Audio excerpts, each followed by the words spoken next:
Hi, I'm Josie Wright Callender, the author of the Happy Little Garbage Truck picture book and educational program. And today we were going to move on to the interoceptive sensory processing system.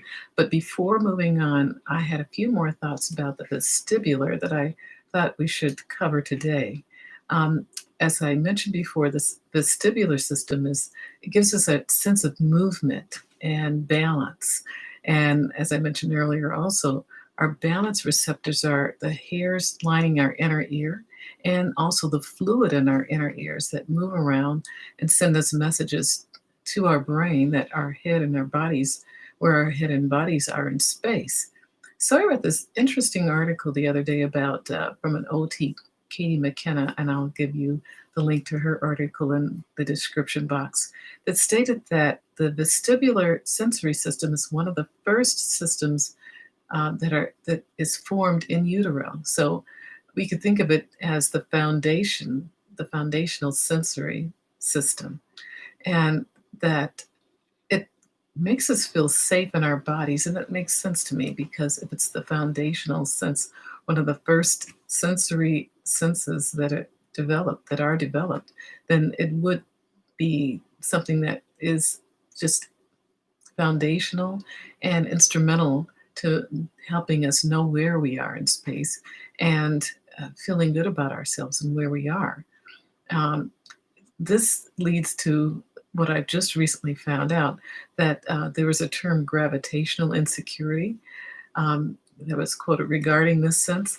And she mentioned that we see children pacing the perimeter of a playground, which I noticed quite a bit with students in my class. And as a special education teacher for over 20 years, I never really understood. I thought perhaps there was shyness involved in that activity, but I was surprised to find out that it's a child who really doesn't want to try out the different apparatus and or the different types of equipment on the playground.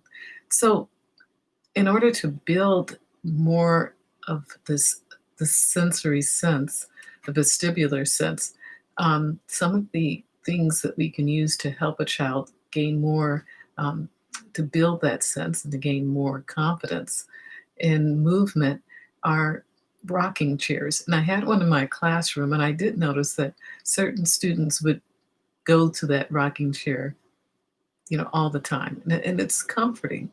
And I just thought that that was the purpose that one of the parents gave me the rocking chair for, because we would have story time and it was in our library area. But a rocking chair is perfect for building that vestibular sense. Also, ball chairs. And I did not have one of these in my classroom, but I did try an exercise ball, and I had to make sure that it didn't move too much because, of course, if a child has balance problems, that can become a negative tool or piece of equipment in the classroom. So we would put it up against the wall, and we build a barrier around it, bean bags or towels or something. So in case the child toppled, there would be something to catch them. And putting it against the wall allowed the child to lean back against the wall and not have it just free in space. But those ball chairs are really good for core strength, building core strength and balance. Bouncy bands. Now, this is the one thing I know an OT had done, occupational therapist had done, that I didn't really understand until just much later, that those bouncy bands around the chairs of the leg that the child was sitting in would allow them to put their feet on the chair, this band, and have some movement there, or on the legs of the table just in front of where the child was sitting. And so another use for those exercise bands that you might have around the house. Seat cushions that have the little nubbly texture on them, and it's filled with air. Those move when the child's sitting, and it gives them a lot of feedback as to where their body is in space, and it gives them some core practice that's not as extreme as the exercise ball. So recently I saw several adapted PE teachers online that were showing how you can practice balance at home.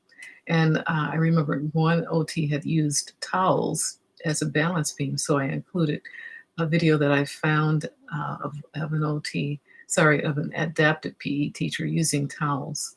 And you just practice walking on the towels. There's not that same fear of falling off because it's right on the floor, but it gives a marker.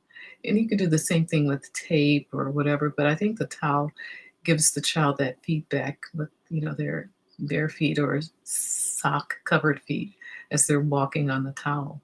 So I hope some of these ideas are helpful. And tomorrow we're going to move on to the interoceptive sense. And I hope to see you then. Thank you. Bye-bye.